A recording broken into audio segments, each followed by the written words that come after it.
Asyhadu an la ilaha illallah, astaghfirullah, nas'alukal jannata wa na'udzu bika minan nar. Asyhadu an la ilaha illallah, astaghfirullah, nas'alukal jannata wa na'udzu bika minan nar. Asyhadu an la ilaha illallah, astaghfirullah, nas'alukal jannata wa na'udzu bika minan nar. Allahumma innaka afuwun tuhibbul afwa fa'fu anna. Allahumma innaka afuwun tuhibbul afwa fa'fu anna. Allahumma innaka afuwun tuhibbul afwa fa'fu anna ya karim. A'udzu billahi minasyaitonir rajim. Bismillahirrahmanirrahim. Inna anzalna, sesungguhnya kami menurunkan Al-Qur'an fi Lailatul Qadar. Fi pada Lailatul Qadar, malam Al-Qadar, malam penuh kemuliaan, malam kemuliaan. Teman-teman sekalian, kenapa malam? Kenapa nggak siang? Enakan siang, enakan malam? Kenapa Allah milihnya malam gitu? Kenapa nggak milihnya siang? Saudariku sekalian yang saya muliakan, kenapa milihnya malam? Karena malam itu waktu tenang.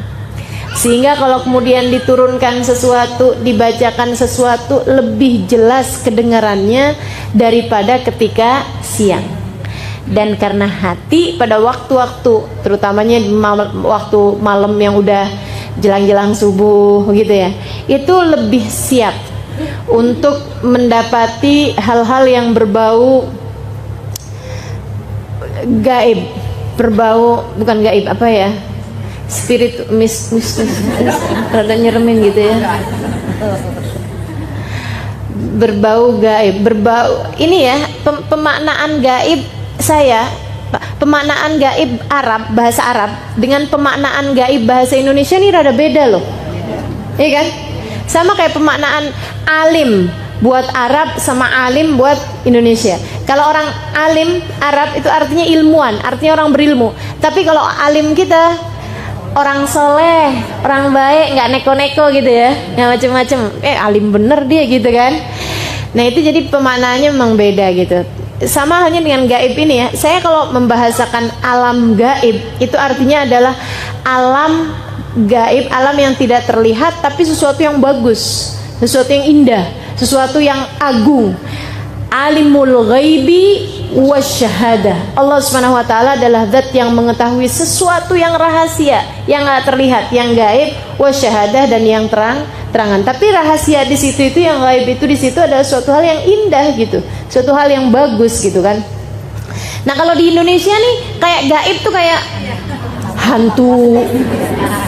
Ya, mistis itu tadi ya. Baik, ini mau pakai istilah Arab apa istilah Indonesia? Arab aja, baik. Teman-teman sekalian, kenapa malam? Karena malam itu lebih tenang. Karena malam itu hati lebih layak.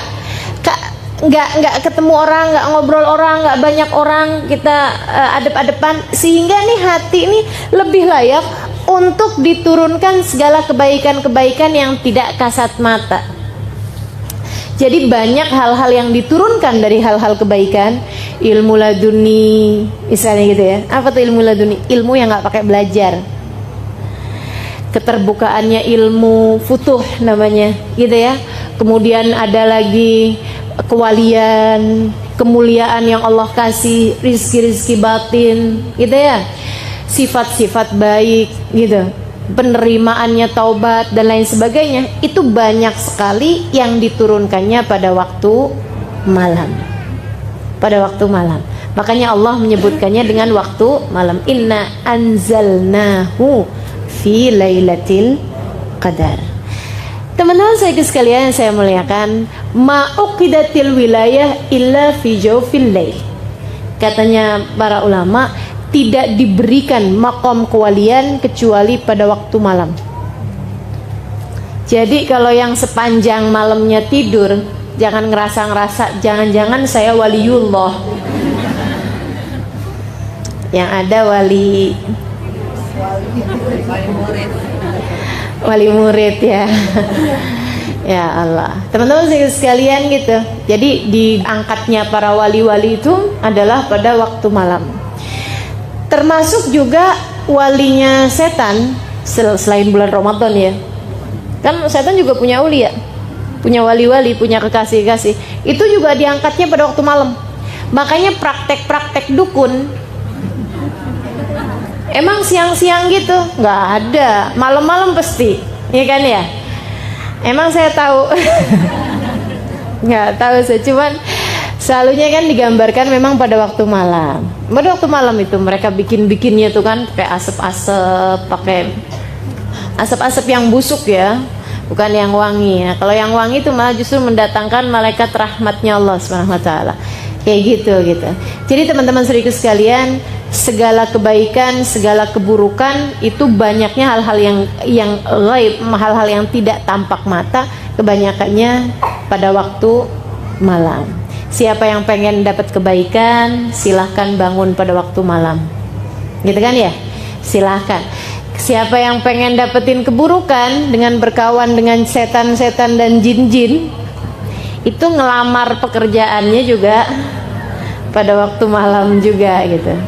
Cuman yang itu di kuburan, kalau yang itu di atas sejadah ya, insyaallah ya.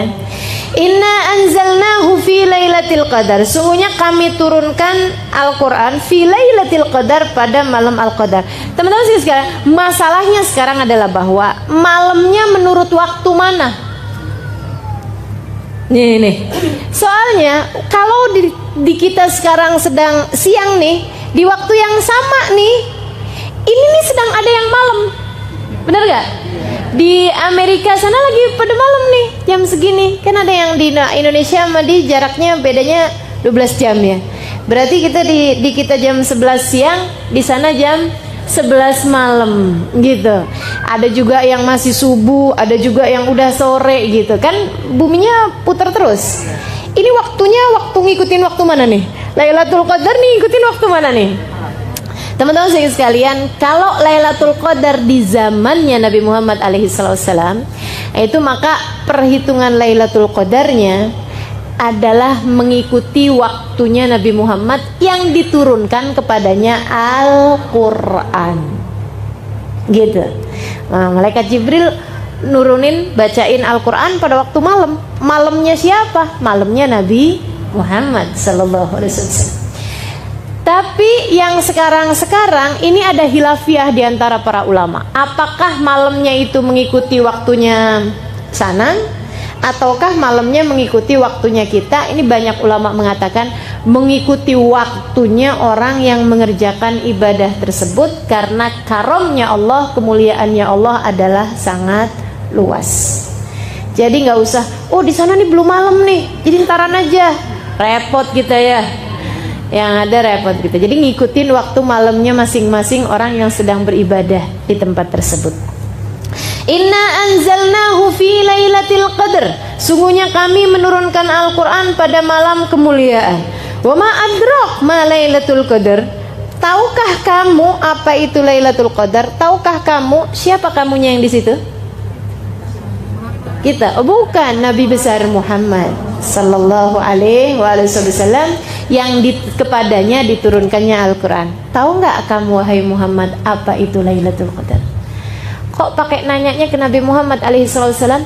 Seolah-olah Allah nih mau menyiratkan kepada kita umatnya Nabi Muhammad alaihi wasallam bahwa aku memberikan Lailatul Qadar nih karena Nabi Muhammad. Ma adrak ma Lailatul Qadar. Tahu kamu wahai Muhammad apa Lailatul Qadar? Karena itu tuh urusan antara Allah sama Nabi Muhammad alaihi salatu wasallam. Allah lagi mau ngasih tahu gitu pada Nabi Muhammad alaihi salatu wasallam bahwasanya si Lailatul Qadar itu diberikan kepada umatnya adalah karena Nabi besar Muhammad sallallahu alaihi wa ala alihi wa sahbihi wasallam.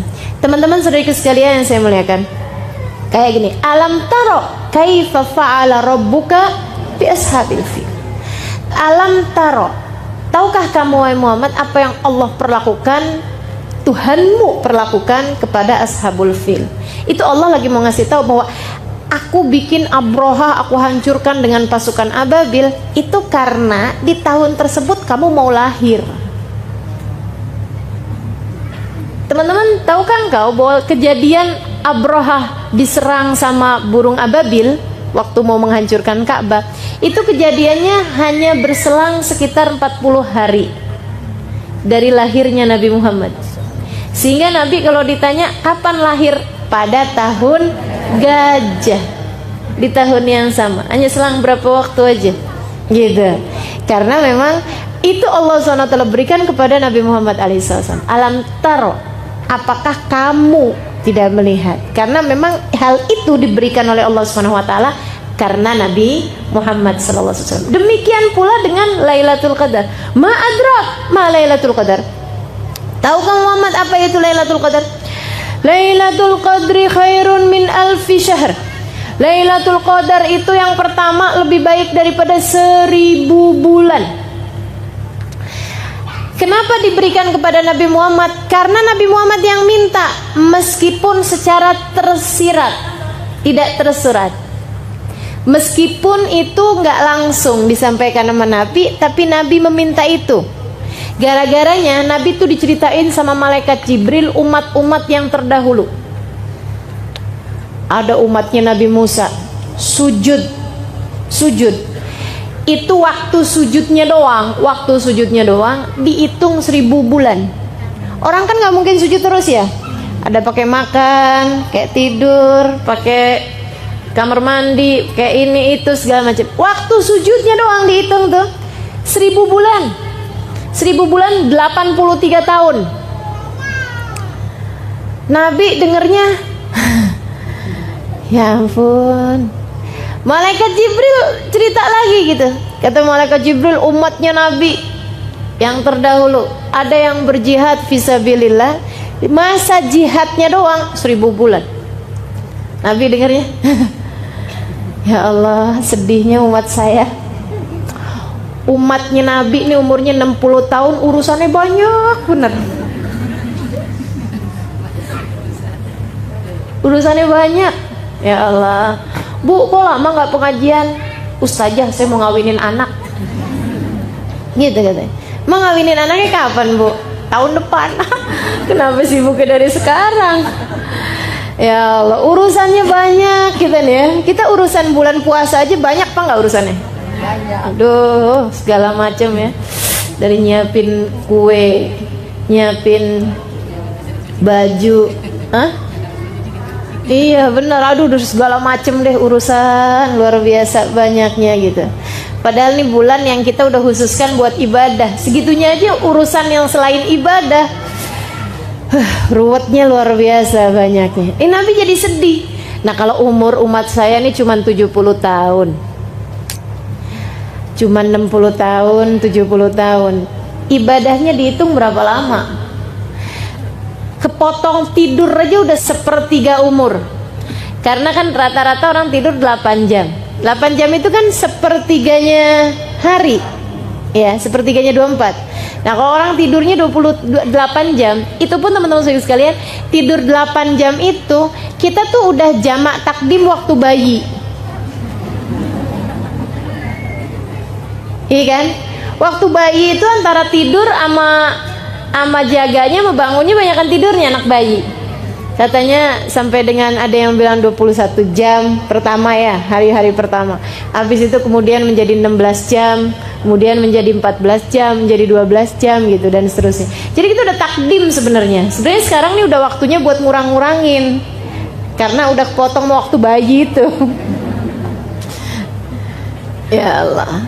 Sedikit sekalian saya muliakan, ini umurnya udahlah pendek 70 tahun dipotong sama banyak urusan, belum tidurnya, belum siap-siap mau tidurnya, belum makannya, belum ininya. Ya Allah, waktu ada umatnya Nabi Musa nih, Nabi Musa lewatin jalan, udah kelihatan perempuan lagi nangisin kuburan. Ya Allah nangis. Nabi Musa samperin, Bu kenapa nangis? Anak saya meninggal Nabi Musa. lagi sehat-sehatnya, lagi seger-segernya. Umur berapa tahun? 60 tahun. Kalau umur orang tersebut itu sampai 500 tahun, 800 tahun, kan 60 tahun lagi seger-segernya. Bener gak? Lagi seger-segernya gitu. Lagi kayak umur 20 tahun di kita, barangkali seperti itu kan gitu ya. Bahkan mungkin malah belasan tahun, ABG gitu. Lagi ABG. Kita 60 tahun udah lucu juga. Udah lucu juga ya. Udah mulai lupa-lupa gitu. Tinggal diketawain aja sama anak-anaknya, sama cucu-cucunya. Ya Allah. Jadi gitu.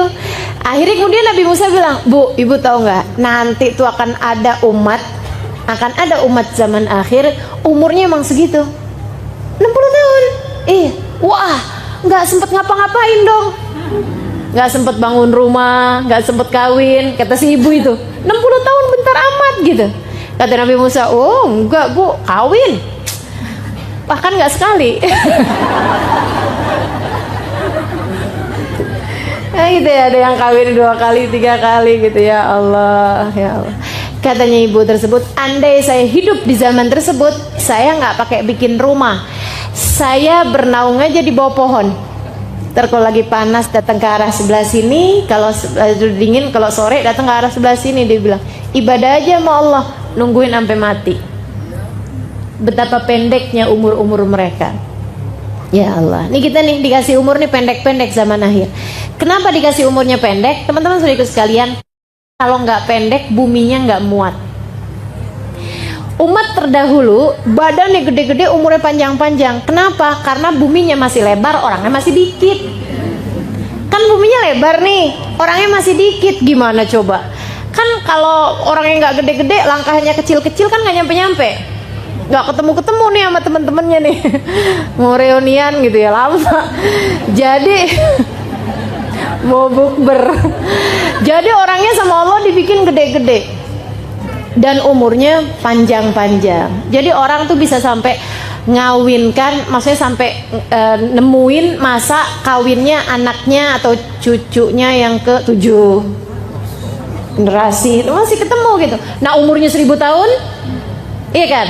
Umurnya 800 tahun kan keburu tuh, sampai ngeliatin cucu yang ke-7 generasi keberapa tuh masih kelihatan gitu.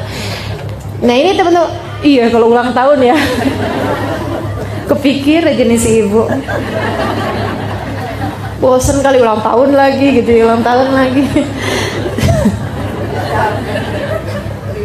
Iya, wow udah nggak dikasih kado tuh kayaknya, udah kelamaan. Teman-teman sedikit sekalian saya muliakan. Habis gitu kemudian tambah orangnya tambah banyak, tambah banyak, tambah banyak, tambah banyak. Apalagi sekarang udah banyak, udah padat bener kan. Gitu. Nah ini kalau kemudian orangnya umurnya panjang-panjang, buminya nggak muat, iya nggak? Makanya kemudian harus ada yang meninggal. Maka umur umat tambah ke belakang tuh tambah semakin pendek-pendek, tambah semakin pendek-pendek. Nabi Muhammad bilang, a'mar ummati ma baina 60 wa 70. Umur umatku ini antara 60 sampai dengan 70 tahun. Wa qalil man yujawiz 80. Dikit banget yang lebihin 80 tahun. Kalau udah orang umur 80 tahun begitu sakit, orang udah langsung doanya mudah-mudahan husnul khotimah gitu. Kalau sakitnya cuma sakit kepala doang. Inna anzalna fi lailatul qadr. Wa ma adrak ma lailatul qadr? Lailatul qadri khairun min alfi syahr. Nah karena Nabi ini diceritakan tentang amalan umat-umat yang terdahulu, ibadah-ibadah mereka yang panjang-panjang, karena memang waktu hidup mereka panjang, jadi Nabi merasa sedih gitu. Waduh, nah kalau kayak gini modelnya umat saya dapat apaan ya di akhirat gitu. Umat saya, waduh belakangan semuanya nih. Balasan-balasan Allah buat mereka nih yang kecil-kecil nih. Allah tuh teman-teman saudaraku sekalian nggak bisa lihat Nabi Muhammad sedih. Nih ya, kalau orang taat kepada Allah Subhanahu Wa Taala, Allah tuh bisa begitu. Allah tidak bisa melihatmu sedih kalau kita berada dalam jalan taat. Kalau kita berada dalam jalan takwa pada Allah Subhanahu Wa Taala, Allah tidak bisa melihat air mata kesedihan jatuh dari pipimu. Kenapa kamu? Oh, dijahatin sama siapa? Ma itu. Oh, gitu. Gitu ya, dihindarkannya kita dari segala hal yang membuat kita sedih. Tapi kalau kitanya jalan taat kita nggak tempuh, ya mau gimana? Ini Nabi Muhammad alaihissalam jalan taat terus. Jadi Allah ngelihatnya, kenapa Muhammad sedih? Umur umat saya pendek-pendek, ya Allah. Oh, tenang. Bukan umurnya kemudian dipanjang-panjangin, bukan. Akan tetapi Allah kemudian melipat gandakan amal, sehingga Allah mengatakan Lailatul Qadri khairun min alfi syahr. Sesungguhnya malam Al-Qadar itu lebih baik daripada 1000 bulan. Artinya siapa yang ibadah di situ seperti beribadah 83 tahun alias 1000 bulan. Kita nggak usah perlu ngabisin waktu 1000 bulan, nggak usah. Cukup ketemu malam Al-Qadar itu aja, langsung teman-teman saudara sekalian copy paste 1000 bulan. Yang kita kerjakan malam itu sama malaikat langsung di copy paste 1000 bulan, 83 tahun. Bahkan bukan 1000 bulan tapi khairun, lebih baik. Berapa kelebihannya? Wallahu a'lam. Allah yang memberikan sesuai dengan kemurahannya Allah. Ada yang 1000 bulan ditambahin 500 bulan. Ada barangkali yang 1000 bulan ditambahin 1 bulan. Ada yang ditambahin, tergantung dari kemurahannya Allah Subhanahu wa taala. Saudariku sekalian yang saya muliakan, ibadah malam itu doang. Jadi nih, kalau kita malam Lailatul Qadar kita sholat taraweh. Seperti sholat taraweh setiap malam selama 1000 bulan. Jelas ya? Siapa yang baca Al-Quran dari jam 10 misalnya sampai dengan jam 12 malam, itu seperti membaca Al-Quran setiap jam 10 sampai jam 12 malam selama 1000 bulan, selama 83 tahun lebih. Gitu. Langsung copy paste yang kita lakukan tersebut menjadi 1000 bulan. Makanya hati-hati, jangan sampai pas Lailatul Qadar kita lagi ngomel, di copy paste omelan semua, gak asik bener ya. Seperti ngomel 1000 bulan, nggak asik. Ya Allah, ya Allah. Itu Lailatul Qadar khairun min alfi syahr. Teman-teman, ini Lailatul Qadar buat siapa sih? Buat kita lah. Buat kita, umatnya Nabi Muhammad alaihissalam. Ada sebagian orang tuh yang kalau membahas Lailatul Qadar kayaknya tuh yang saya dapat Lailatul Qadar, ya nggak mungkin lah, kayak gitu. Itu sih siapa gitu, ulama gitu, aulia gitu, orang-orang soleh gitu dapat Lailatul Qadar. Yang kayak kita gitu, model-model kayak kita dapat Lailatul Qadar, nggak mungkin. Katanya gitu, nggak mungkin gitu.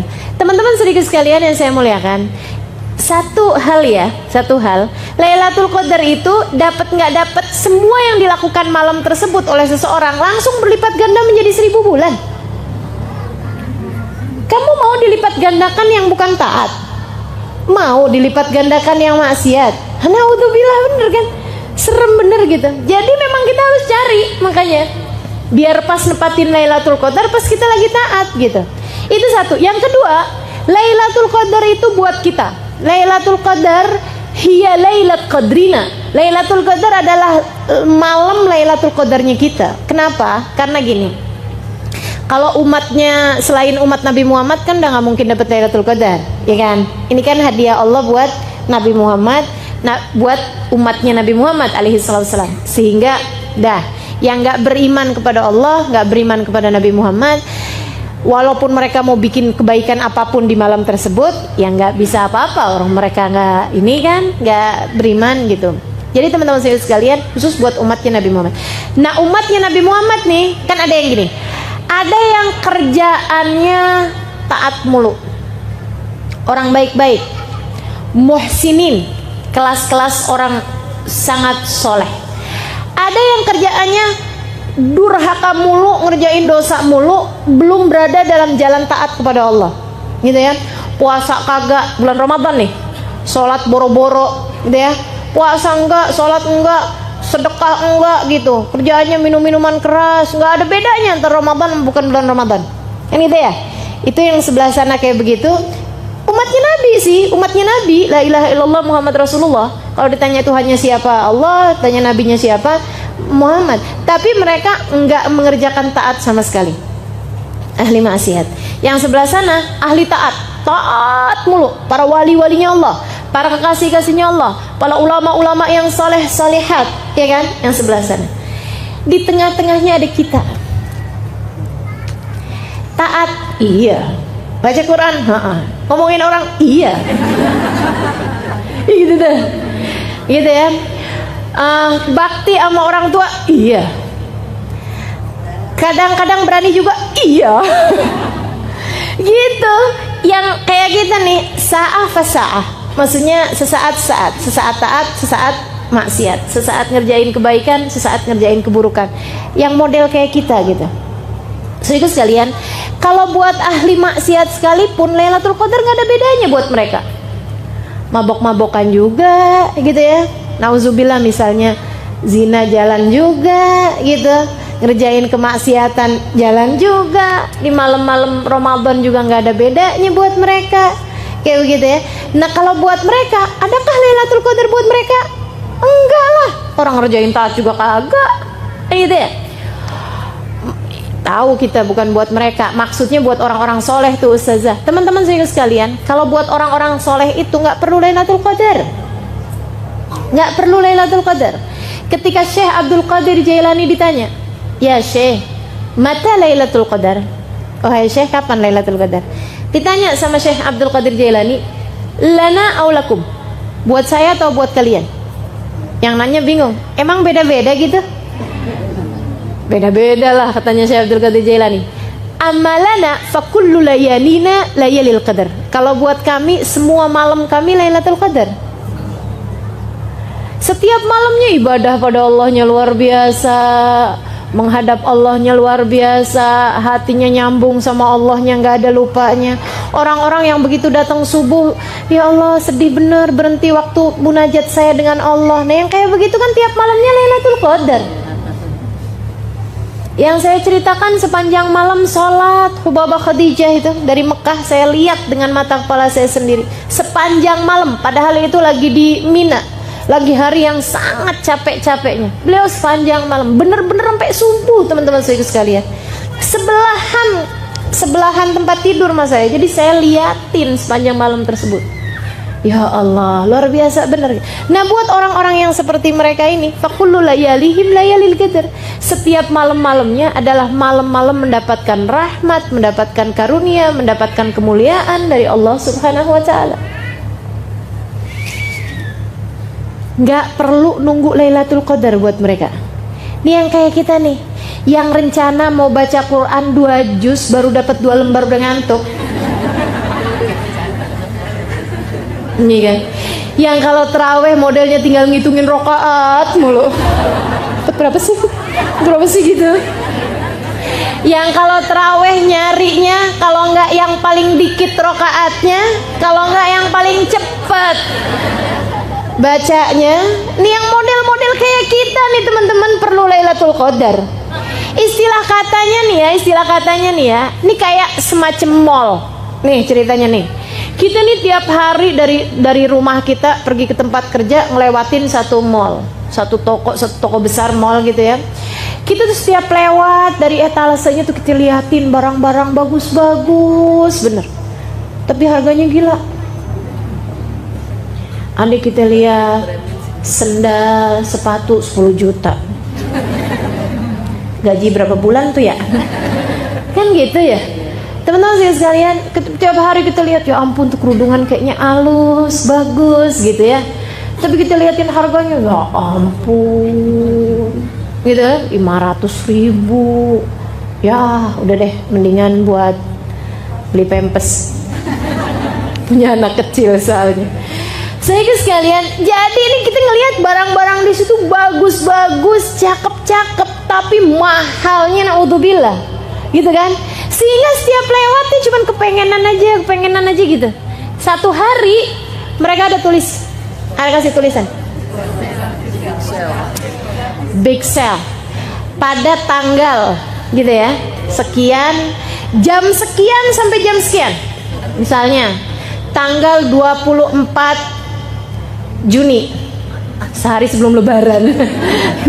24 Juni, jamnya jam 11 malam sampai dengan jam 11.30 malam, setengah jam doang. Diskonnya teman-teman sekalian, yang asalnya harganya 10 juta menjadi 10.000. Kan saya cuman bilang ada tuh, susah nggak ada, langsung nanya di mana Ustazah. Dasar perempuan ya. Teman-teman sekalian, yang asalnya harganya berapa gitu jadi berapa gitu, murahnya tuh sampai turunnya 10 kali lipat, turun harganya 10 kali lipat. Ini kita langsung akan yang, oh ya hari itu saya ngapain, rencananya mau mudik, nggak jadi, batal mudik gitu ya, atau apapun gitu, kita akan usahakan apapun yang hari-hari itu kita akan datengin tempat tersebut, karena kita pikir kalau hari-hari biasa orang-orang kaya itu nggak usah pakai nungguin jam itu, mereka emang bisa kebeli mahal-mahal gitu, ada duitnya. Nah orang-orang kaya kita nih kan gitu ya, yang sekalian nggak pernah tertarik sih nggak masalah, cuman yang kayak saya nih yang setiap lewat kepengen, tiap lewat kepengen kan gitu ya. Ya ampun, cuman itu kesempatannya, ngantri deh. Kalau perlu ngantri dari beberapa jam sebelumnya gitu ya, pokoknya yang penting bisa kebeli itu barang-barang. Nah itu teman-teman sekalian, seperti itulah kira-kiranya Lailatul Qadar. Dilipat gandakan, bukan hanya menjadi perlipat ganda 1000 kali lipat, bukan, tapi seperti 1000 bulan. Jadi lipat ganda 1000 dikali lagi 30, karena kan isinya sebulan adalah 30 kali 1000 kali 30. Belum tertarik juga? Muslimkah Anda? Kan gitu jadinya. Mukminkah Anda? Umat Nabi Muhammadkah kamu? Kalau belum juga tertarik sama Lailatul, maka Lailatul Qadar adalah Lailat Qadrina, adalah Lailatul Qadarnya kita. Yang buat yang kayak kita mesti cari kasihnya Allah Subhanahu Wa Taala. Mereka nggak perlu Lailatul Qadar untuk dapat rahmatnya Allah, untuk dapat kelipatan amal, kan gitu ya. Kalau dibilangin seperti sholat 1000 rakaat, mereka mah nggak pakai seperti, teman-teman. Mereka sih emang ngerjain sholatnya 1000 rakaat. Nah kalau kayak kita kan perlu yang seperti bener gak? Yang kayak kita nih sholatnya sih 10 rakaat tapi seperti 1000 rakaat, kan kita yang carinya kan yang begitu gitu. Nah itu Lailatul Qadar tuh seperti itu, seperti beribadah 1000 bulan. Insya Allah. Lailatul Qadri khairun min alfi syahr. Itu aja belum. Tanazzalul malaikatu warruhu fiha. Pada malam tersebut turun. Tanazzalul malaikah ay tatanazzalul malaikah. Maksudnya turun daf'atan ba'da ukhra, rombongan demi rombongan malaikat. Nah yang disebut malam tuh dari kapan ke kapan sih? Jadi saya waktu kecil dulu punya anggapan bahwa Lailatul Qadar tuh kejadiannya beberapa menit di sebagian malam. Dulu saya pikir begitu. Pas Lailatul Qadar pas ada beberapa menit gitu terjadi Lailatul Qadar. Enggak gitu teman-teman. Lailatul Qadar itu dari maghrib sampai subuh. Itu Lailatul Qadar. Sebab yang namanya malam itu hitungannya adalah dari ghurubis syams, dari maghrib gitu ya, sampai ke tulu'ul fajr as-shadiq, sampai ke datangnya waktu subuh gitu. Yang kita nggak puasain tuh itu namanya malam. Tsumma atimmus syiyama ilal lail. Kemudian sempurnakanlah puasa kalian dari pagi itu, dari terbit fajar sampai ke malam. Kapan malam? Yaitu maghrib itu adalah waktunya malam sampai ke datangnya waktu subuh. Itu terjadi Lailatul Qadar sepanjang malam. Apa aja yang terjadi pada malam tersebut? Amal ibadah langsung berlipat ganda. Ditandainya dengan apa? Tanazzalul malaika. Tanazzal, turun rombongan demi rombongan para malaikat. Jadi dari awal maghrib tuh malaikat turun, malaikat turun, terus aja gitu sampai sayapnya malaikat, kepak-kepak sayap malaikat, kabarnya susun-susun dari langit bumi ini sampai ke batasan yang tidak ada habisnya. Sayyidina Ali meriwayatkan dari hadisnya Nabi Muhammad SAW, katanya Nabi, malaikat itu sampai yadur baina sufufil muslimin, sampai desek-desekan, jumlahnya malaikat itu sampai desek-desekan di antara soft-softnya orang Islam. Jadi ini kalau ada sholat taraweh pas malam Lailatul Qadar, yang hadir 1.000 orangnya, malaikatnya bisa 3.000, 5.000 gitu, sampai desek-desekan malaikatnya menghadiri sholat tersebut. Bukan mau sholat, bukan, cuman mau hadirin, menyaksikan orang-orang yang sholat. Seorang ulama mengatakan, di salah satu kitab tafsir mengatakan bahwasanya jumlahnya malaikat yang diturunkan Allah pada malam tersebut lebih daripada jumlahnya kerikil di atas muka bumi ini. Ka'adadil hasa, seperti jumlahnya kerikil yang ada di atas muka bumi ini. Berapa banyak? Waduh, banyaknya luar biasa. Tanazzalul malaikatu. Wah, mereka jadi saksi siapa aja yang ibadah pada malam tersebut. Jadi kalau di malam itu min kulli amrin, kata Allah, waruh, dan malaikat Jibril ikutan turun juga. Ada juga yang mengatakan ruh itu nama malaikat, ada nama malaikat namanya malaikat ar-ruh, gitu ya.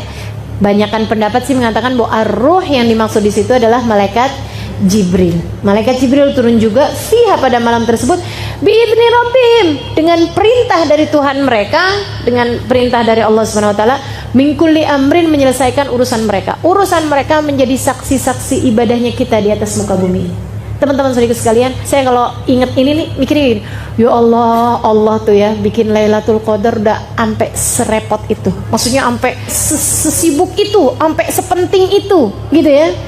Kalau kemudian kitanya cuman nonton TV, ini kan kayaknya, ya Allah, aku diturunin sampai segala malaikat buat jadi saksi kamu ngerjain kayak beginian.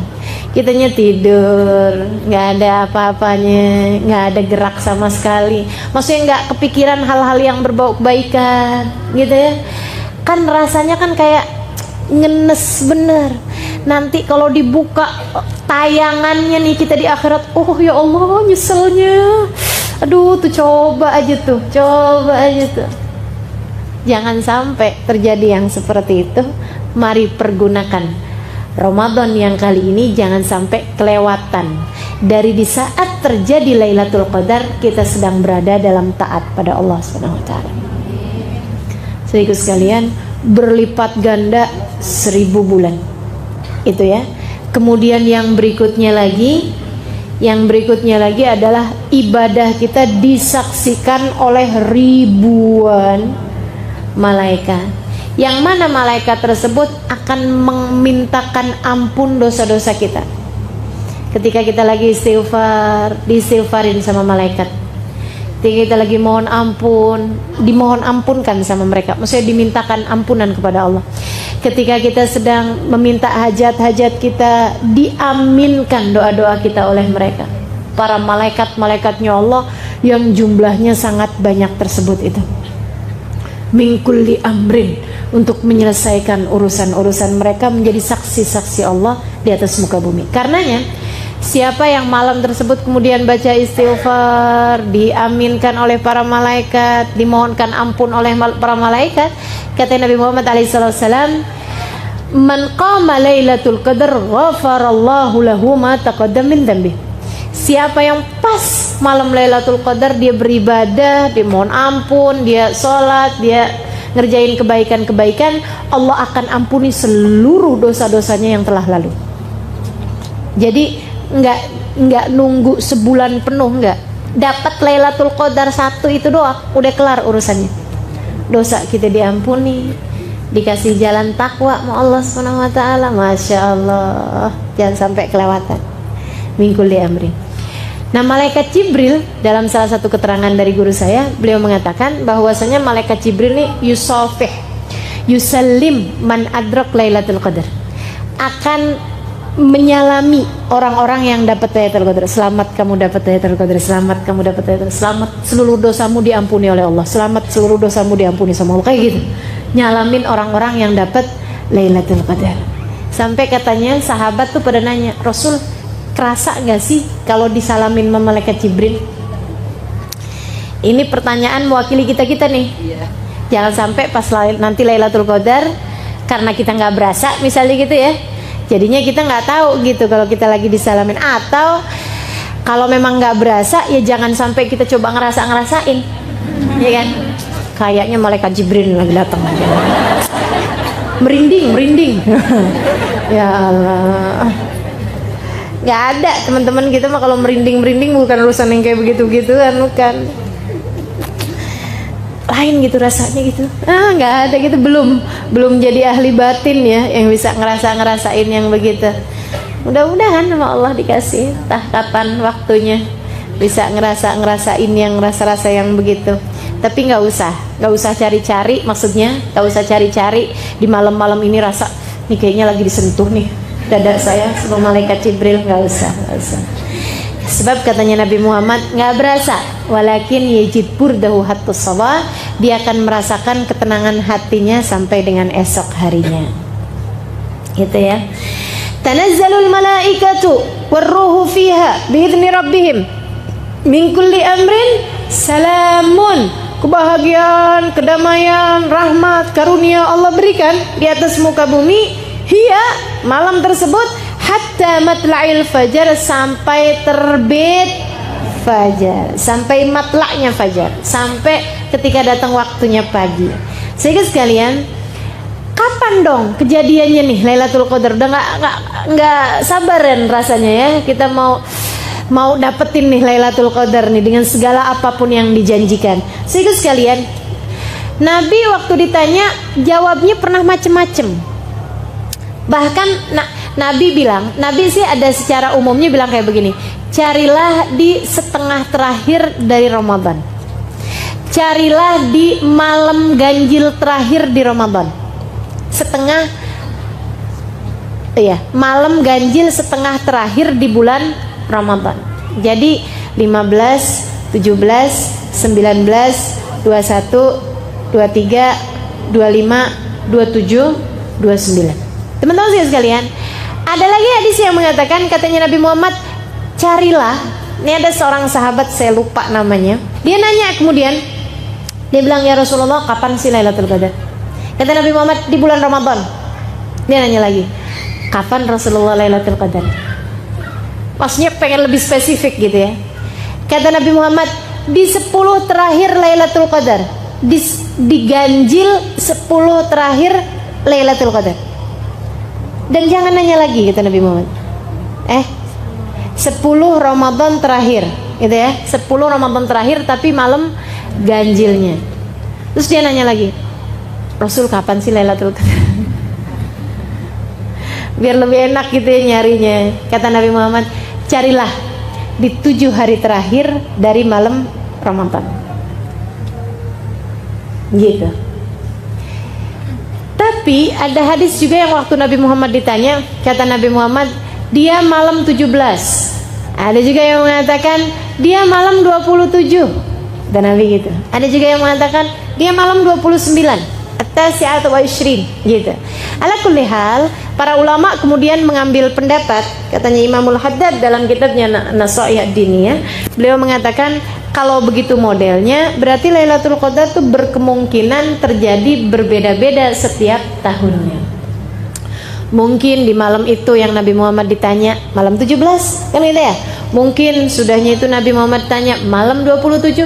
Akan tetapi kemungkinan terbesarnya terjadi adalah pada salah satu dari 5 ganjil terakhir di bulan Ramadan, 21, 23, 27, 25, 27, 29. Udah segitu aja tuh. Kan gampang bener. Apalagi kalau ngelihat hadis yang terakhir saya bawakan tadi, 7 hari terakhir di bulan Ramadan yang ganjilnya berarti kan 23, 25, 27, 29. Sisa 4 malam aja. Gampang bener gitu ya nyarinya. Udah aja 4 malam, apa ruginya sih teman-teman kalau kita ibadahin? Toh juga ibadah, andai pun bukan Lailatul Qadar, gak pernah juga memberi kerugian kepada kita gitu ya. Aduh nyesel nih, udah ibadah tadi malam ternyata bukan Lailatul Qadar. Nggak mungkin kejadian gitu. Yang ada kejadiannya, Ya ampun, jadi Lailatul Qadar tuh ya Allah nyeselnya. Kan gitu yang ada. Gitu ya. Jadi teman-teman hanya nyari 1 dari 5. Itu kan berarti perbandingannya hanya 20%. Sangat besar kemungkinannya. Cari itu. Atau misalnya yang 25% nih, yang 23, 25, 27, 29. Jadi ini dari mulai 21 kali ini nih Lailatul Qadar. Gitu ya. Nanti yang 23 kayaknya ini Lailatul Qadar. Lihatnya agak-agak lebih adem daripada biasanya. Ya. Malam 25 gitu ya. Anginnya ini nih sepoi-sepoi. Malam 27. Oh, ulama bilang Lailatul Qadar kebanyakan kejadiannya malam 27. Kata Habib Ali Habsyi paling banyak terjadi Lailatul Qadar pada malam 27. Malam 29 kesempatan terakhir, jangan sampai kelewatan. Gitu teman-teman. Jadi kita nyarinya mesti kayak gitu. Jangan yang dibalik malam 21 terlalu awal. Malam 23 gerah. Malam 25 kayaknya anginnya tiupnya lebih kenceng. Gak mungkin kayaknya. Malam 27 kok gerimis ya. Malam 29 hujan gede. Iya. Kapan tuh Lailatul Qadarnya? Udah gak usah nyari-nyari yang fisik-fisik kayak begitu, fisik kayak gitu ya. Udah aja langsung. Meskipun memang kalau ditanyakan adakah ciri-cirinya secara fisik, ada dan disampaikan oleh Nabi Muhammad SAW. Katanya Nabi Muhammad salah satu cirinya adalah bahwa bulannya tuh kelihatan lebih terang daripada biasanya. Bolehlah kita lihat-lihat nanti ya. Bulannya kan nggak penuh karena kan sudah lewat dari tanggal 15. Itu kan tanggal-tanggal 21, 23, 25, 27, apalagi 29 mungkin malah nggak udah ini ya, udah tipis banget bulannya. Tapi tuh kalau misalnya tanggalnya yang masih ada bulannya kayak 23, 25 kan masih ada bulan walaupun kecil. Itu bulannya tuh kayak terang banget gitu. Salah satu ciri fisiknya ya. Kemudian yang berikutnya lebih dingin daripada biasanya kalau lagi panas. Jadi kalau pas lagi kenanya lagi musim panas kayak sekarang kita nih kan panas tuh gerah. Nah kalau ada hari yang lebih dingin gitu, ini kayaknya malam ini lebih dingin. Bukan mah kata anaknya, AC-nya udah saya dinginin. Kemudian yang ketiganya adalah kalau ada angin, anginnya itu tiupnya nggak kenceng, maksudnya sepoi-sepoi kayak gitu ya. Itu salah satu dari ciri-cirinya Lailatul Qadar. Kemudian lagi yang terakhirnya malah justru kelihatan besok paginya. Dan ini sepakat. Ada banyak hadis yang mengatakan hal yang sama. Jadi kelihatan besok paginya saat matahari terbit, laisa fiha syu'a. Si mataharinya terbitnya enggak punya cahaya. Mataharinya tuh terbitnya tuh kayak sendu gitu ya, kayak mendung-mendung tapi nggak mendung gitu, kayak nggak kelihatan bentuk mataharinya bulat tuh nggak gitu, temaram gitu.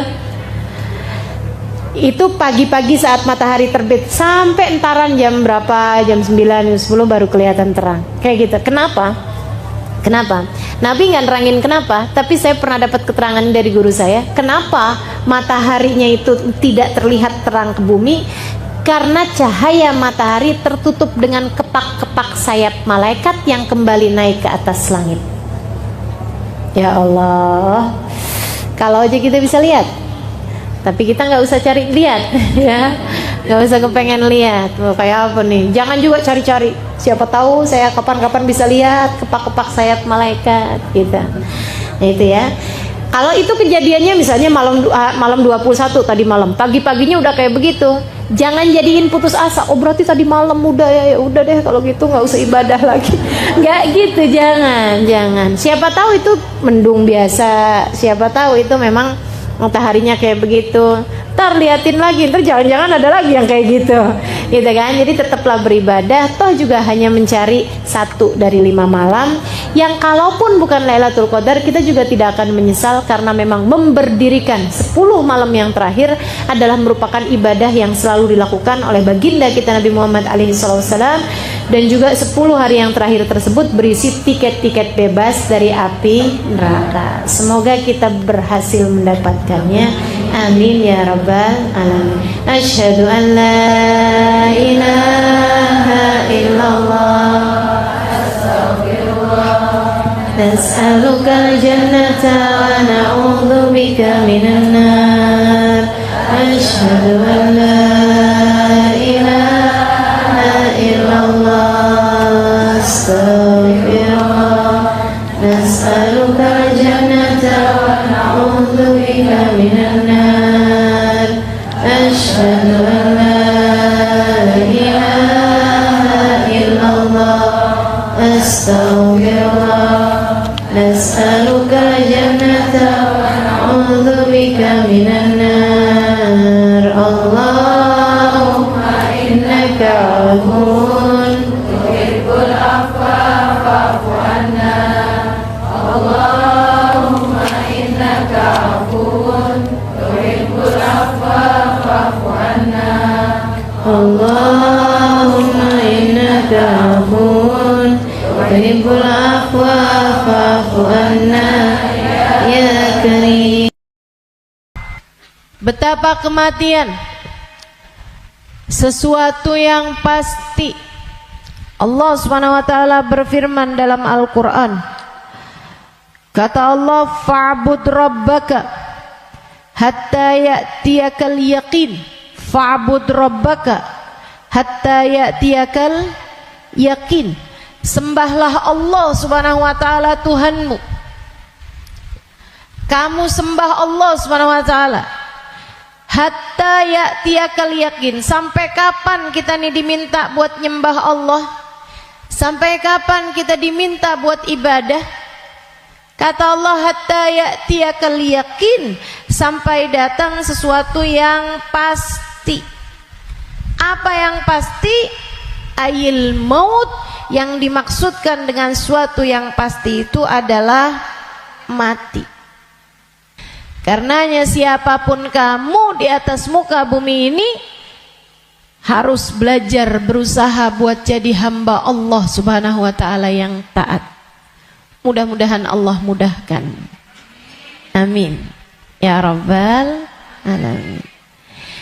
Jadi orang hidup nggak ada yang pasti, teman-teman. Nggak ada yang pasti buat orang yang hidup. Ada yang mulai dari kecil sakit terus ada.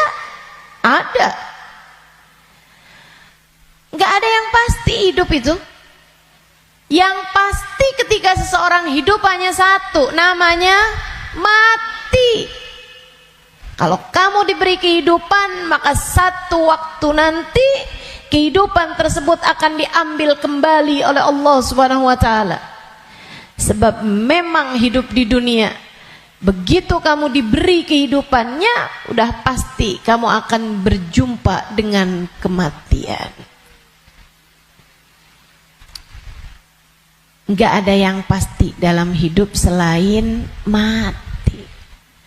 Nah, kalau emang yang pasti itu mati, ngapain sisa hidup enggak dipakai buat berbekal menuju sesuatu yang pasti? Ngapain bekalannya untuk sesuatu yang enggak pasti? Misalnya nih, kamu umur tamat SMA, umur 15. Kalau kamu berpikir bahwa saya umur segini berarti udah deket lagi mau nikah, bekalan menuju nikah, misalnya, apa yang kamu kerjakan? Hidung kurang mancung, mancungin alis kurang nyelirit, kurang bulan sabit, kamu sabitin alis kamu. Bibir kurang sekarang ini musim orang suka bibir lebar-lebar. Ya udah dah, saya tambahin biar agak turun bibirnya, biar doer bibirnya. Kalau kamu berpikir bahwa kamu akan menuju kepada kematian, kalau kamu berpikir kamu akan menuju kepada pernikahan, kamu kemudian berbekal menuju ke arah sana. Tapi kan sebenarnya nikahnya emang udah pasti? Belum. Belum pasti nikahnya. Betul? Orang hidup nggak pasti nikah, teman-teman. Berarti kalau kayak gitu gimana nih caranya nih? Gimana cara kita menjadikan hidup kita bermakna? Takutnya udah siap-siap, tahu-tahu nggak dapet, iya kan? Kan sia-sia. Kalau gitu yang pasti aja, kamu hidup biar bermakna, pastikan hidupmu adalah saatmu berbekal menuju kepada kematian.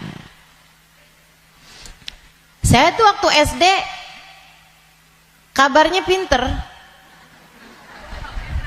Mungkin ada guru-guru saya di sini. Selamat pagi Bu Guru. Kabarnya dulu pinter waktu saya sekolah. Saudaraku sekalian saya muliakan, tapi saya dulu selalu punya pikiran bahwa bisa jadi umur saya nggak panjang. Walaupun ternyata itu tidak terbukti ya. Sampai dengan sekarang saya masih ada di atas muka bumi ini, udah panjang hidup saya. Dulu itu saya selalu berpikir bahwa bisa saja umur saya nggak panjang. Saya SD, itu saya punya temen sekolah siang, sekolah madrasah, namanya Madrasah Al-Wasliyah. Saya punya temen meninggal dunia, masih seumuran saya gitu kurang lebih. Sejak saat itu saya kayak selalu berpikir bahwa bisa jadi umur saya nggak panjang, bisa saja saya juga meninggal dunia gitu. Akhirnya saya suka berpikir bahwa apa yang harus saya lakukan untuk menjadikan yang saya kerja akan bermanfaat kalau umur saya pendek. Akhirnya saya jadi mikir, kalau saya jadi dokter, umurnya harus panjang loh dokter itu. Karena sekolahnya lama. SMP, SMA, kan saya ceritanya SD. SMP, SMA, kuliah. Kuliahnya S1. Habis itu S2. Habis itu ST katanya. Buat jadi dokter spesialis itu kan mesti banyak sekolahnya. Apalagi kalau mau spesialis yang spesialis lagi gitu. Buat jadi dokter yang bagus. Artinya sekolahnya tuh panjang. Baru bisa jadi dokter yang hebat, dokter yang mumpuni di atas usia 30-an tahun, bahkan mungkin 40-an tahun. Habisnya itu dia praktek mengamalkan ilmunya. Berapa lama? Sampai ketika datang ajal menjemputnya. Manfaatnya ilmunya itu berapa lama? Untuk bisa dipraktekkan bermanfaat buat umat manusia gitu. Sampai dengan berapa lama? Sebentar aja berarti. Kita aja kalau udah dirawat sama dokter yang terlalu tua rada was-was.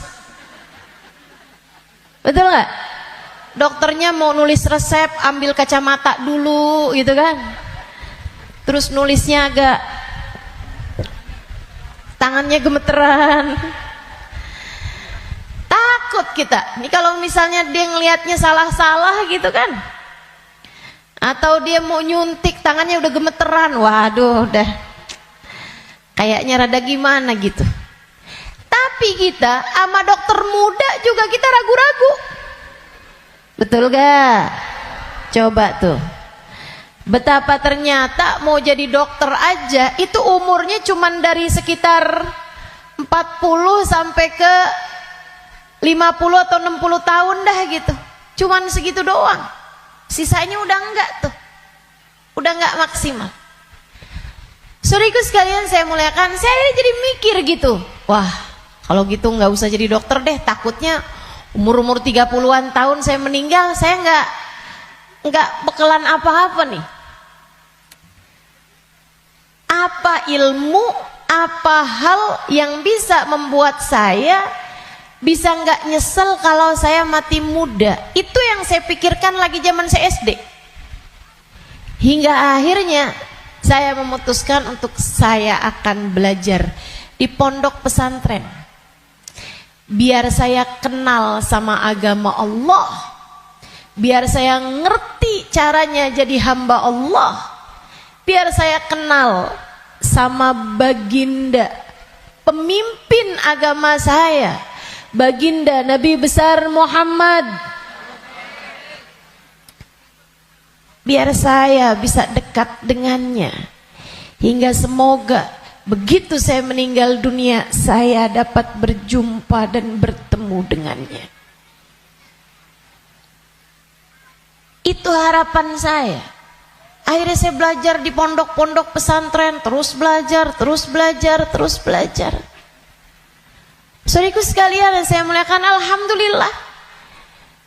Saya rasakan ilmu saya udah bermanfaat dari sejak usia 20 tahun. Saya udah mulai mengajar dari usia 20 tahun. Dan saya mengajarnya dalam bahasa Arab di kota Tarim, Hadramaut, Yaman. Saudaraku sekalian, saya muliakan. Pada akhirnya kehidupan mengajarkan kita bahwa jangan mau memperjuangkan sesuatu yang tidak kamu bawa mati. Begitu saya belajar lama, saya jadi ngerti bahwa ternyata bahkan bekalan menuju kematian itu bukan ilmu yang banyak, bukan. Akan tetapi hati yang tersambung dengan Allah penciptanya. Ruh. Sebab hulikatir ruhu lil abad. Ruh itu ketika diciptakan, ia diciptakan untuk selamanya. Ruh kamu ini, teman-teman sekalian, ini yang akan kamu bawa mati. Hati kamu itu adalah ruh kamu, rasa kamu. Ini yang akan kamu bawa mati. Kalau badan ini nggak akan kamu bawa mati. Begitu kamu mati, udah tuh nggak ada lagi urusan sama badan. Badan kamu bisa dimakan merayap-rayap tanah dan habis. Bibir kamu yang selalu kamu lipstikin, wajah kamu yang selalu kamu bedakin, mata kamu yang selalu kamu celain, pakaiin celak, kuku-kuku kamu yang selalu kamu potong setiap kali ia memanjang, badan kamu yang selalu kamu rawat, kamu kasih makan, kamu bersihkan, ini hanya akan menjadi makanan santapan rayap-rayap tanah. Ulat-ulat tanah nanti akan masuk ke lubang-lubang hidungmu. Ia akan masuk dalam seluruh anggota tubuhmu dan kamu habis. Makanya katanya Sayyidina Ali bin Abi Thalib, siapa yang kerjanya buat badannya, siapa yang hidupnya hanya mementingkan urusan tubuhnya, silakan cari pahalanya kepada rayap-rayap tanah. Silakan minta balasannya kepada rayap-rayap tanah. Ulat-ulat tanah, mereka yang senang banget, wih, mulus. Ih, badannya bagus. Enak banget nih kita makannya, katanya gitu. Saudariku sekalian yang saya muliakan, bukan untuk itu kamu diciptakan, bukan untuk itu kamu diciptakan. Yang aslinya dari diri kamu adalah ruhmu, yang sejatinya pada dirimu tidak akan terpisahkan adalah hatimu. Ala inna fil jasadi mudghah idza salahat salahal jasad kullah wa idza fasadat fasadal jasad kullah. Ketahuilah di dalam tubuh manusia terdapat segumpal darah disebut hati. Jika bagus, bagus semuanya, jika rusak, rusak semuanya. Ketahuilah segumpal darah tersebut adalah hati. Disitulah ruh ditiupkan. Disitulah ruh sejatinya berada, meskipun mengalir sampai ke seluruh tubuh kita. Ruh itu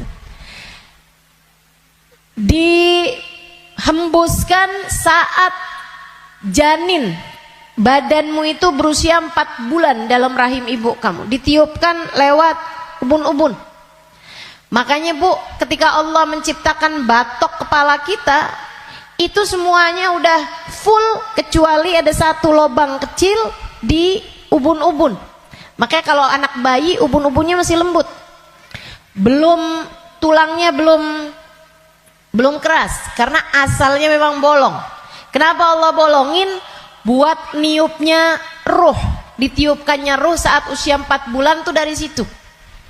Rohnya dimasukin, ditiupkan oleh malaikatnya Allah Subhanahu wa taala.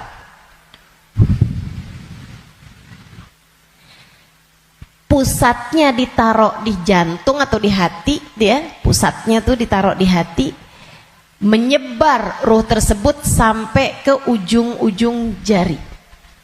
Itu ruh.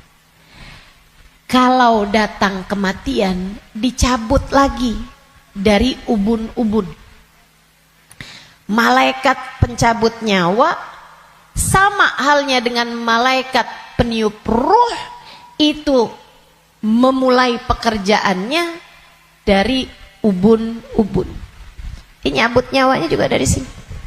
Dicabut dari atas kan, yang duluan hilang yang kaki.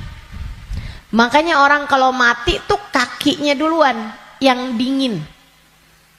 Yang lain masih hangat tapi kaki udah dingin, itu berarti sudah memulai proses pencabutan nyawa. Sama kayak ada prosesnya bayi ketika keluar, makanya ada istilah pembukaan 1, pembukaan 2, pembukaan 3 tuh. Sama halnya juga dengan peniupan ruh. Ruh juga begitu. Ketika ditiupkan dan ketika dicabut itu juga seperti itu. Ada masa-masa berhentinya, namanya sakarat.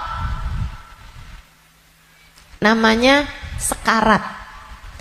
Ala inna lil mauti sakarat, kata Nabi Muhammad SAW. Ketahuilah, kematian ada sekaratnya.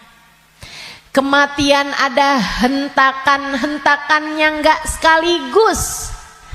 Kematian ada tahapan-tahapannya. Ditarik jret, sampai ke lutut. Jadi yang dingin duluan, yang enggak ada ruhnya duluan kakinya. Tarik lagi jret, sampai ke pusar. Pusar kita nih. Tarik lagi jret, sampai ke ulu hati. Banyak orang yang kalau orang tersebut dimurka Allah Subhanahu wa taala, malaikat maut mencabut nyawanya dengan main-main. Dimain-mainin rohnya. Padahal sakitnya setengah mati. Kata Sayyidina Ali bin Abi Thalib, la darba bisayf 30 darbah ahab ilayya min sakrah min sakaratil maut. Badan saya dicacah-cacah pedang 30 kali cacahan pedang lebih saya sukai daripada satu sakaratul maut. Sakit setengah mati. Buat orang yang suka main-main dalam hidupnya, ada banyak di antara mereka yang ketika ajal datang menjemputnya, malaikat maut memain-mainkan saat pencabutan nyawa. Sakitnya luar biasa. Tapi ada banyak juga hamba-hamba Allah yang hidupnya santun, yang hidupnya berakhlak pada Allah, nggak pernah main-main dalam hidupnya, Allah pun memudahkan saatnya sakaratul maut. Kayak doa orang-orang tua kita, Allahumma hawwin alaina fi sakaratil maut wan najata minan nar. Ya Allah, ringankan saatnya sakaratul maut. Dia nggak bilang, ya Allah jangan ada sakaratnya dong buat kematian saya, nggak bisa gitu. Atau ya Allah jangan kasih saya sakit saat sakaratul maut, nggak bisa gitu juga. Karena memang sakaratul maut itu sakit, memang pasti sakit. Jadi yang diminta adalah Allahumma khaffif alaina fi sakaratul maut. Ya Allah, ringankan sakitnya sakaratul maut. Apa yang bisa meringankan? Maksudnya ringannya tuh gara-gara apa? Kalau kamu tanya sama saya, Ustazah, ringannya sakaratul maut tuh gara-gara apa? Saudaraku sekalian, sesuatu itu sakit bisa jadi ringan itu karena dua hal. Satu, karena memang sakitnya itu levelnya jadi ringan. Kan begitu? Sakit kan ada level-levelnya. Memang Allah jadikan sakitnya itu ringan, jadi berkurang sakitnya. Itu banyak yang seperti itu, sehingga sakaratul mautnya kayak nggak sakarat gitu, karena sama sekali nggak kesakitan. Ada yang begitu, memang diringankan sama Allah Subhanahu wa taala. Level sakitnya memang diturunkan oleh Allah Subhanahu wa taala, semacam itu. Atau yang kedua, Allah alihkan fokusnya sehingga dia jadi kayak nggak berasa sakaratul maut, karena Allah memalingkan fokusnya bukan kepada sakitnya, tapi kepada sesuatu yang lain. Apa? Allah palingkannya dengan apa? Yang paling indahnya, yang paling enaknya adalah dengan dihadirkannya baginda Nabi besar Muhammad sallallahu alaihi wasallam di saat sakaratul maut tersebut. Sakit, tapi nggak jadi terasa sakitnya sebab ia bisa lihat Nabi Muhammad. Sebab dihadirkan Nabi Muhammad untuknya. Sakit, tapi ya nggak terasa. Gimana coba? Gimana sakitnya mau terasa kalau kamu bisa ketemu Nabi Muhammad? Nabi Muhammad misalnya berkata kepadamu, selamat datang wahai umatku. Ya udah nggak ada lagi rasa sakitnya, teman-teman. Udah jadi indah semuanya. Banyak yang begitu juga. Kekasih berjumpa dengan kekasihnya di saat sakaratul maut. Banyak. Kita ustazah gak tahu deh, minta aja, doa aja, walaupun gak pantas, biar gak nyesel. Betul gak? Betul gak? Mau doa tapi rasanya kayak gak pantas gitu ustazah. Orang kayak saya kematiannya dijemput sama Nabi Muhammad, emang gak pantas. Yang kayak kamu ngomongin orang, yang kayak kamu kalau sholat berantakan, betul? Ngarepin kematiannya dijemput sama Nabi Muhammad, siapa kamu? Betul gak? Sama. Saya juga berpikir hal yang sama denganmu. Siapa saya? Sampai saya berharap kematian saya dijemput sama Nabi Muhammad. Tidak ada di antara kita yang pantas. Gak ada di antara kita yang layak, gak ada. Gak ada. Tidak saya, tidak kamu, sama. Tetapi kita tetap berdoa, kita tetap meminta kepada Allah Subhanahu wa taala. Kali-kali aja doa kita diijabah. Ya, siapa tahu ya kan? Siapa tahu. Soalnya takut kalau nggak minta nyesel. Sebab Nabi Muhammad itu dermawan. Sebab Nabi Muhammad itu dermawan. Kadang-kadang orang kalau dermawan tuh kita nggak bisa kira. Tahu-tahu memberi lebih dari yang kita minta. Itu sakaratul maut. Nanti habis cabut tuh dari pusar sampai ke dada. Dada, hati, itu teman-teman pusatnya. Allati tattali'u alal afidah. Sampai ketika roh tersebut nyampe di afidah, nyampe di dada, tempatnya hati kita itu, pusatnya.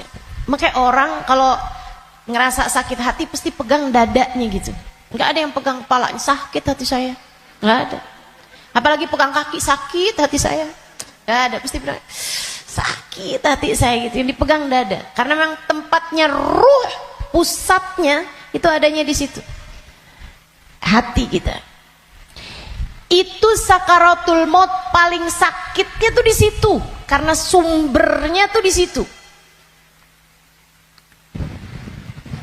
Baru kemudian dicabut lagi sampai ke ghargharah, sampai ke leher.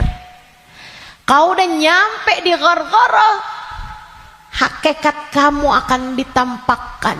Saat itulah kamu dibukakan langit, bisa lihat tempat balik kamu tuh surga atau neraka. Dan itu bisa terjadi tahun depan, dan itu bisa terjadi bulan depan, untukmu atau untukku.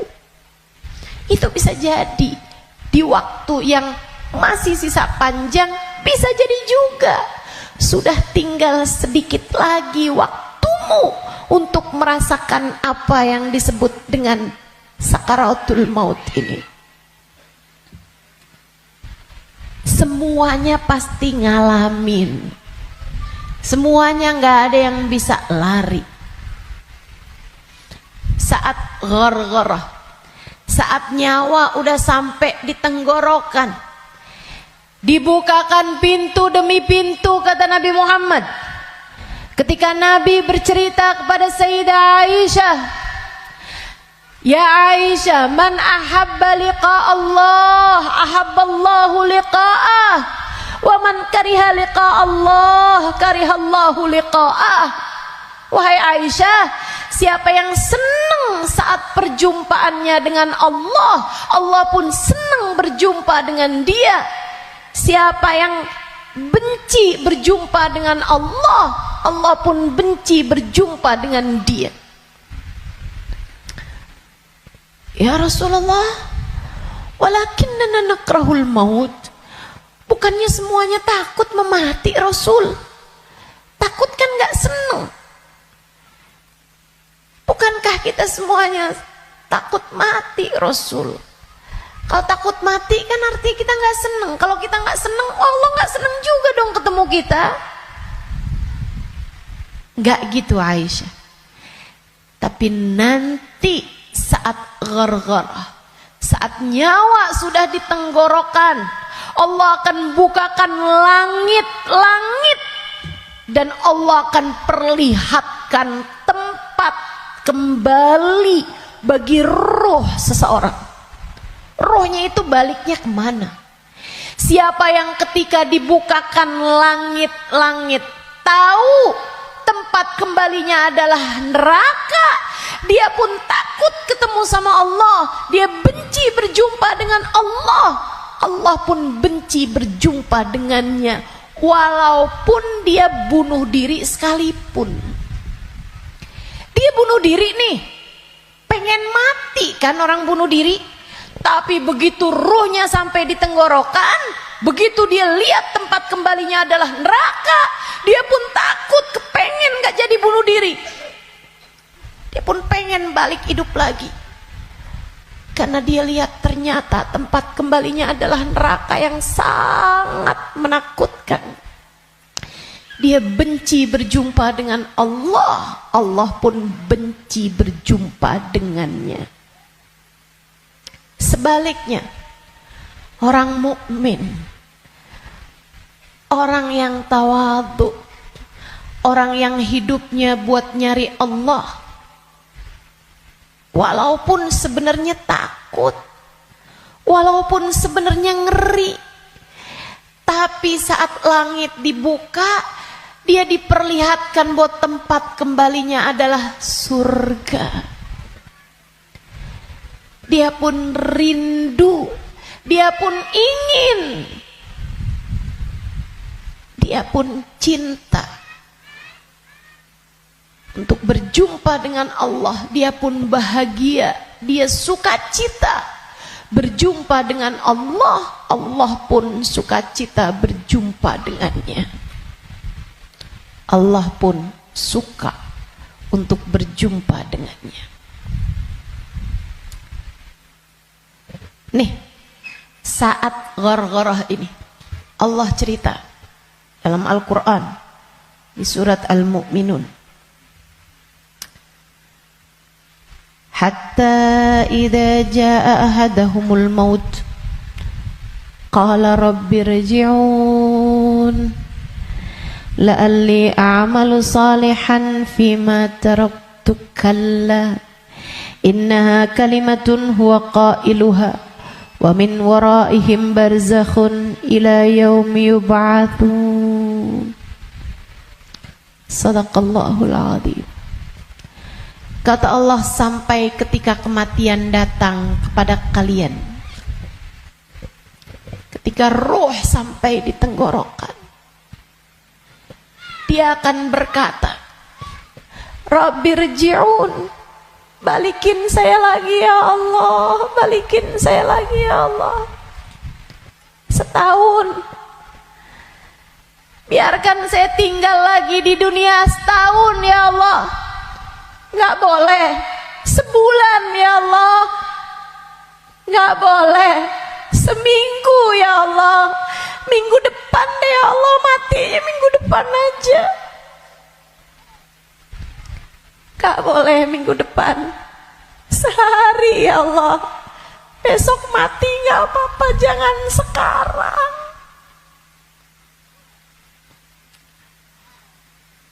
Gak boleh sejam ya Allah, sejam. Sejam lagi matinya ya Allah, balikin lagi ya Allah. Rabbirji'un la'alli a'malu salihan fima taraktu.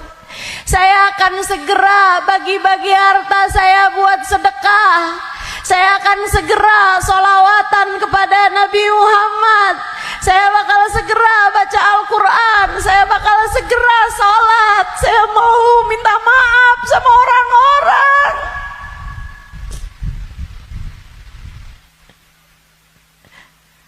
Saya mau minta maaf sama orang-orang. Sisakan untuk waktu walaupun 1 jam. La'alli a'malu salihan fima taraktu. Aku akan mengerjakan kebaikan yang selama ini saya tinggalkan.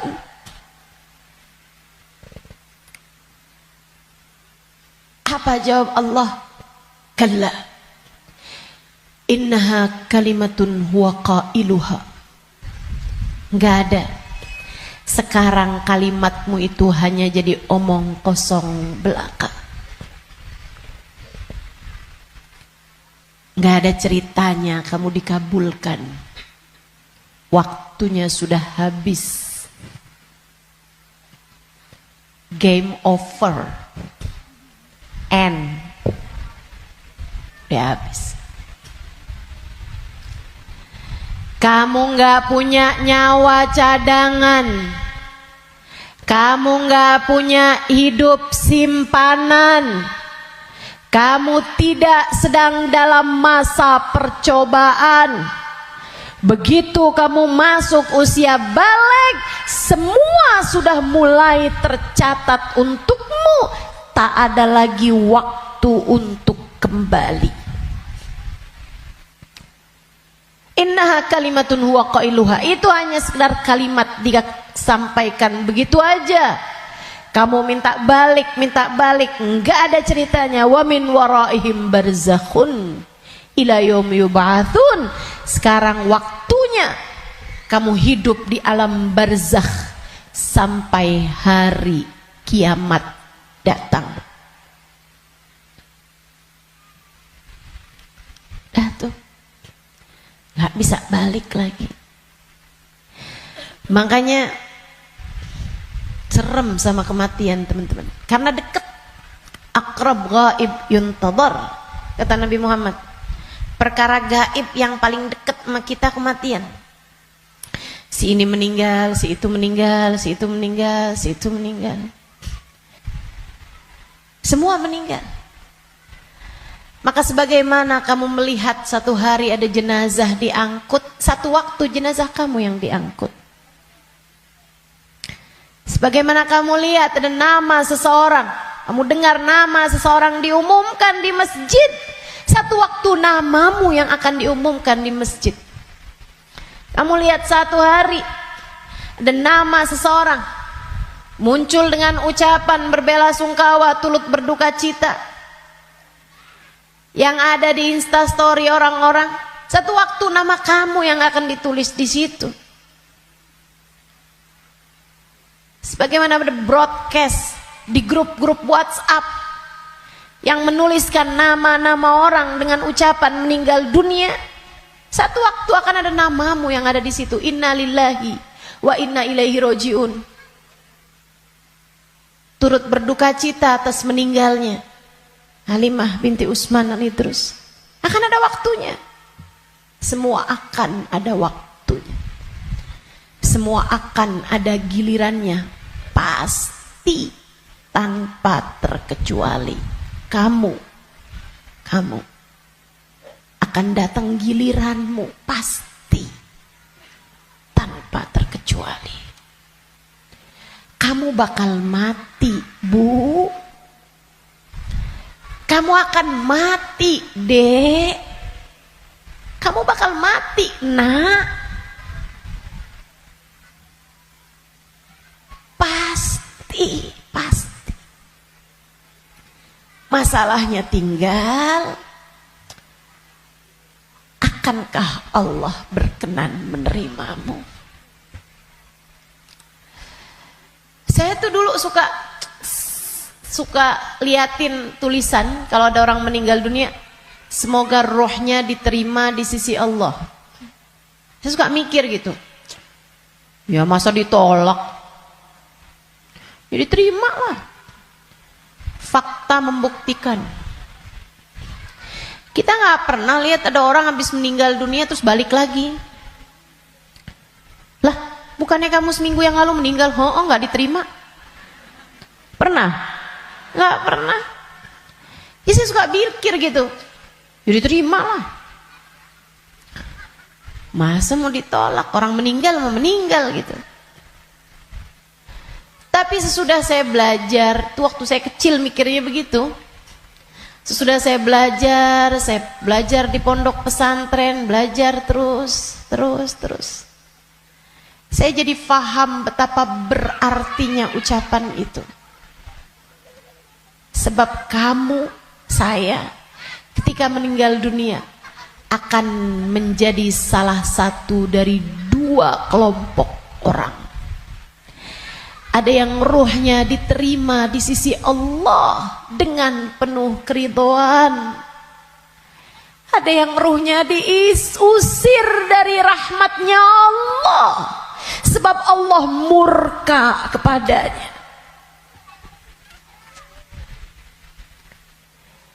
Kalau waktu hidup kayak gini nih, kamu lagi punya perlu Kamu datang ke rumah saudaramu, ditolak dari yang satu, bisa kamu datang ke tempat saudaramu yang lain. Anak kamu harus masuk rumah sakit, harus segera dioperasi, misalnya gitu. Harus ada DP yang harus kamu bayar, atau ada keperluan apapun misalnya. Kamu bisa datang ke tempat saudaramu, dia nggak bukain pintu, kamu bisa datang ke tempat yang lain. Dia nggak ngasih, kamu bisa datang ke tempat yang lain. Kamu misalnya mau bikin kopi, gulanya nggak ada, misalnya gitu. Kamu bisa datang ke tempat saudara kamu, sebelah kamu, tetangga kamu. Nggak dikasih, nggak dibukain pintu, atau dia bilang nggak ada misalnya. Bisa lagi ke tempat saudaranya, tempat sebelahnya.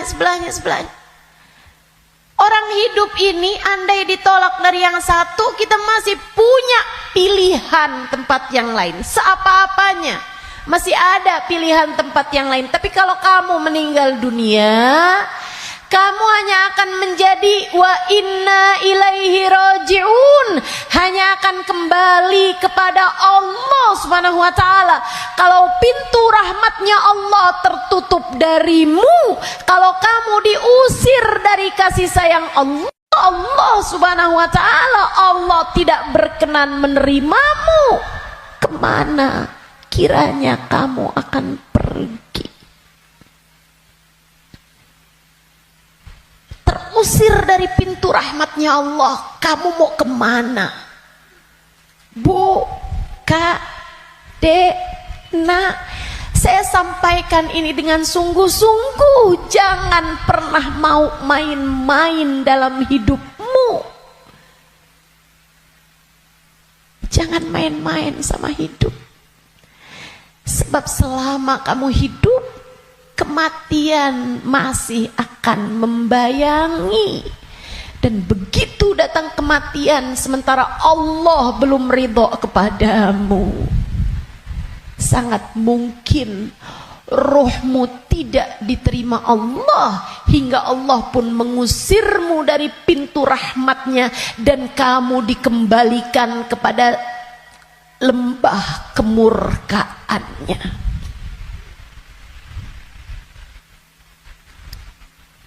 Dimurka Allah Subhanahu wa taala. Dimurka Allah Subhanahu wa taala. Enggak enak. Kita tuh dibenci sama suami kita aja rasanya enggak enak. Kita dibenci sama saudara kita aja setengah mati, enggak enak rasanya. Bukan begitu? Bayangkan kalau kamu datang ke rumah Allah, kamu datang kepada Allah, sementara Allah mengusirmu dan tidak ridho kepadamu serta benci kepadamu, dan kamu gak bisa balik lagi ke atas muka bumi ini, kayak apa rasanya? Dalam keabadian kamu dimurka, dalam keabadian kamu dibenci, dalam keabadian kamu tersiksa.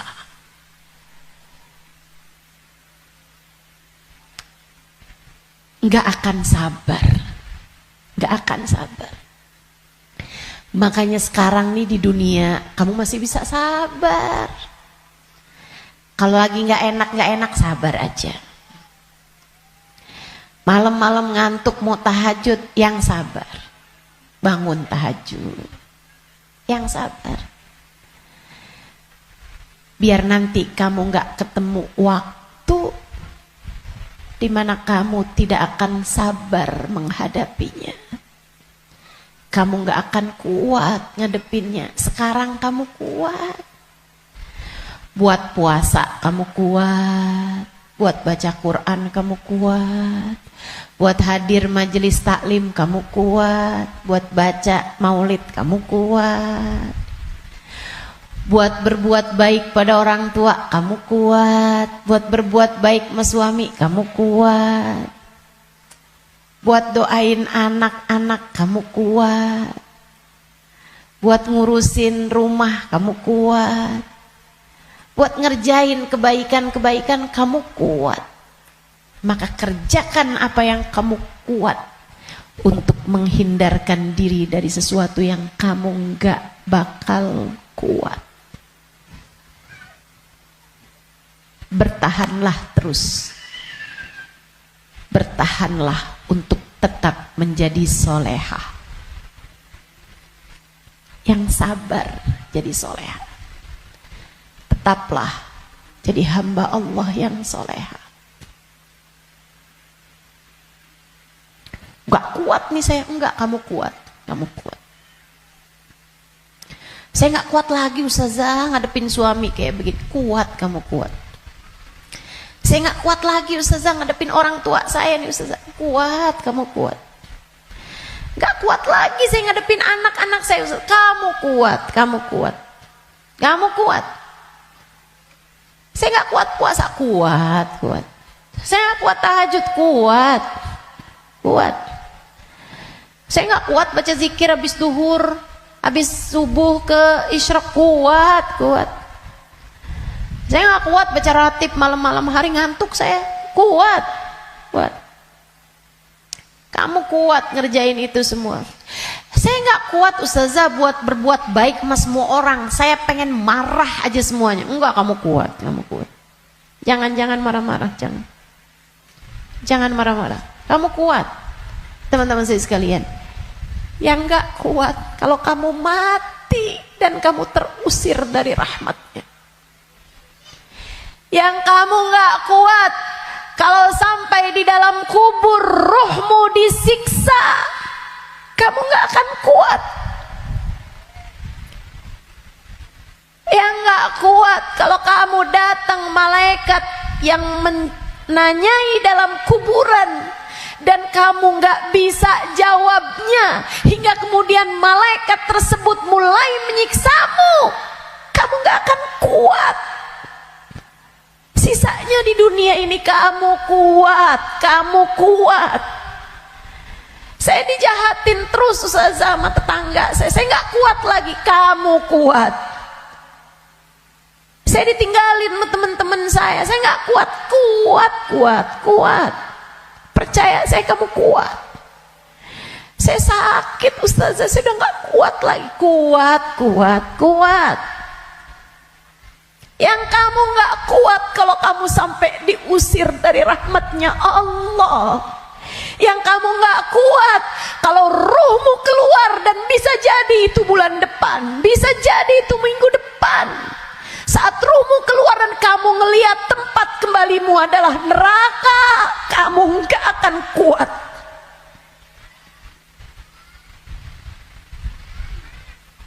Gak akan kuat. Saat kamu berkata, Rabbirji'un la'alli a'malu salihan fima taraktu. Ya Allah, balikin saya ke dunia ya Allah. Balikin saya, kasih saya hidup lagi ya Allah. Itu yang kamu gak akan kuat. Sekarang di dunia semuanya kamu kuat menjalaninnya. Kuat. Kamu mampu. Kamu bisa bertahan untuk tetap menjadi solehah. Percaya saya. Saya sangat miskin Ustazah, saya udah gak kuat lagi hidup di dunia ini. Kamu kuat, kamu kuat. Saya ambil utang aja Ustazah, dipinjol, saya udah gak kuat lagi. Kamu kuat, jangan utang. Jangan utang. Jangan ambil utangan. Apalagi pakai riba. Lebih kamu nanti tambah rusak jalannya, tambah salah hidup kamu. Kamu kuat menjalani kehidupan di atas muka bumi ini teman-teman. Yang kamu gak kuat kalau sampai mati Allah murka padamu. Kamu enggak akan kuat. Maka yuk berbekal. Dengan apa berbekalnya? Satu, hidup yang benar. Tetaplah istiqomah. Sholat jangan ditinggal.